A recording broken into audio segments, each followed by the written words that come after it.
En un Estado miembro donde precisamente no hay mucha insolación se construye una de las más grandes centrales fotovoltaicas del mundo. En Alemania, a cerca de 200 kilómetros de Berlín, esta central de 40 megavatios deberá estar operativa en los próximos 2 años.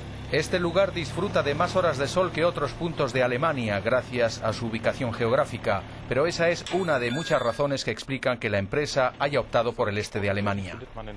En Alemania Occidental no se encuentra una superficie tan grande. Disponemos de 200 hectáreas y hemos puesto en servicio 100 hectáreas. Esta es una razón. Otra tiene que ver con el gran apoyo político por parte de los ciudadanos. Aquí tenemos puertas abiertas. La gente está encantada con el hecho de que se instale aquí un inversor, cumpla su palabra, cree puestos de trabajo y emplee una superficie que estaba abandonada desde hace casi 17 años. En los tiempos de la RDA, esto era un aeropuerto militar. La central solar va a crear un puñado de empleos tras su entrada en funcionamiento. Sin embargo, serán necesarios entre 60 y 100 trabajadores para su montaje. Tras 2 años de funciones, la instalación deberá haber producido la cantidad de energía que se ha utilizado en su construcción. De aquí a 2020, la Unión Europea va a incrementar al 20% la parte de energía renovable en relación con el consumo total. Es uno de los objetivos por los que ha luchado Alemania durante su presidencia.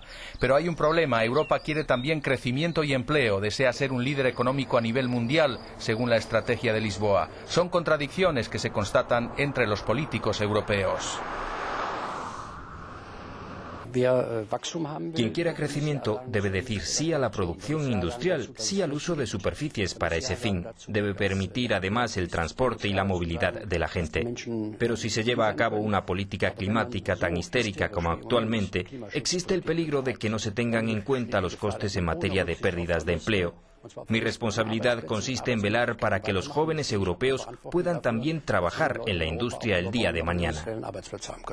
No habrá más camiones ni aeropuertos regionales porque eso no es compatible con la protección del clima.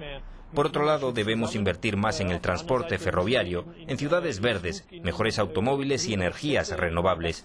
Quiero decir que existen otras tecnologías que podrían crear, al final, incluso más puestos de trabajo que las tecnologías existentes. Para que el mercado único florezca y las regiones débiles salgan reforzadas, la Unión Europea extenderá sus redes de transporte. Al hacerlo, prepara la vía para otras emisiones contaminantes. Hoy el transporte genera cerca del 30% de las emisiones. Los Estados miembros se disputan en el mercado de derechos de emisión como si estuvieran en un bazar.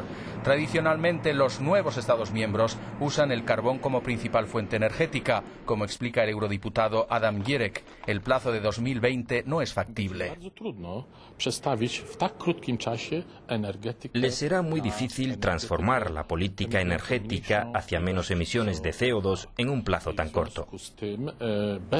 Y por esa razón, a mi juicio, sin ayuda adicional por parte de los otros países miembros, no será posible antes de 2020 aplicar una política de reducción de CO2.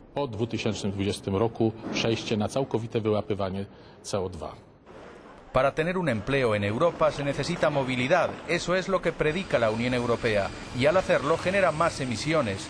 Ya hoy mismo el transporte aéreo es responsable del 3% de la contaminación.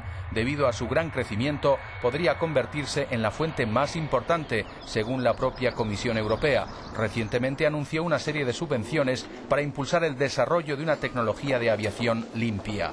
Una movilidad particular se exige también a los eurodiputados. Una vez por mes hacen el gran traslado entre Bruselas y Estrasburgo. Según un estudio de los Verdes, esa actividad genera hasta 30.000 toneladas de CO2 por año. No es el único ejemplo de derroche. Una visita guiada a cargo de un diputado verde. Nos encontramos en las catacumbas del Parlamento. Se ven muy pocas bicicletas. En cambio, el hemiciclo cuenta con un enorme parque de vehículos. Sería mejor tener bicicletas. La mayor parte de las distancias que tanto diputados como colaboradores recorremos diariamente son 2 o 3 kilómetros. Una bicicleta sería suficiente a condición de que no llueva a chaparrón. Y cuando descendemos de una gran limusina, los ciudadanos no nos toman en serio si después predicamos que hay que construir coches más económicos y limpios en Europa. Son las 8:30 en el Parlamento. Las reuniones se han terminado. ¿Apagar la luz y los aparatos? No, que va. ¿Acaso algún día la Unión Europea va a poder conciliar su política del clima con la del crecimiento? Claudia Kempfert piensa que sí. Es miembro del grupo de expertos que asesora al presidente de la Comisión, José Manuel Barroso, en este ámbito. Pienso que se pueden ligar ambas cosas. El desarrollo de energías renovables puede impulsar poderosamente la economía.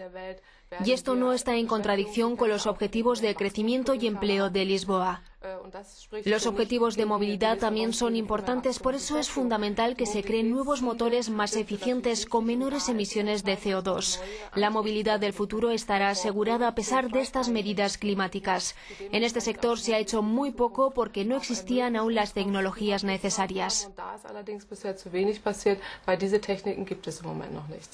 Sin embargo, se han dado ya los primeros pasos, según nos dice optimista el eurodiputado verde. En el Parlamento una nueva comisión busca soluciones. ¿Va a aportar algo concreto sobre la cuestión del clima? Herbert Reul es escéptico. Me gustaría que nos fijáramos bien, porque creo que hay posiciones muy divergentes entre los científicos sobre la cuestión de los efectos del CO2 y la influencia de otros factores. Todo eso nos obligará a reflexionar y a preguntarnos si es realmente correcto poner todos los recursos y con tal amplitud en la lucha contra el dióxido de carbono. Puede ser que el fenómeno no sea tan grave. En Potsdam, los científicos miden desde hace 100 años la temperatura sin interrupción. La evidente subida desde los años 70 es en gran parte provocada por el hombre, según explica este experto en clima. A pesar de que el metano o el vapor de agua sean más importantes, las emisiones de CO2 son un factor principal. Si reducimos el CO2, lograremos que se ralentice el aumento de temperaturas. Podremos trabajar en estrategias de adaptación, por ejemplo, cómo hay que reaccionar en Alemania si la temperatura se incrementa en 2 grados en los próximos 50 años.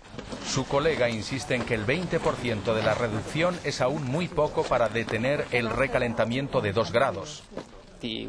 La Unión Europea ha dicho que desea reducir un 30% si los otros colaboran. Creo que esa cifra es realista para llegar al objetivo de los 2 grados. En todo caso, tenemos que demostrar que podemos separar el crecimiento y la prosperidad de las emisiones, porque si no, otros países importantes como China o India no participarán en la protección del clima. Tenemos que caminar a la cabeza del pelotón. ¿El hombre genera un impacto en el clima? Todo es discutible, sin embargo está claro que queremos vivir mejor y disfrutar del aire puro. La Unión Europea tiene un gran desafío por delante, impulsar su crecimiento mientras evita la degradación del medio ambiente.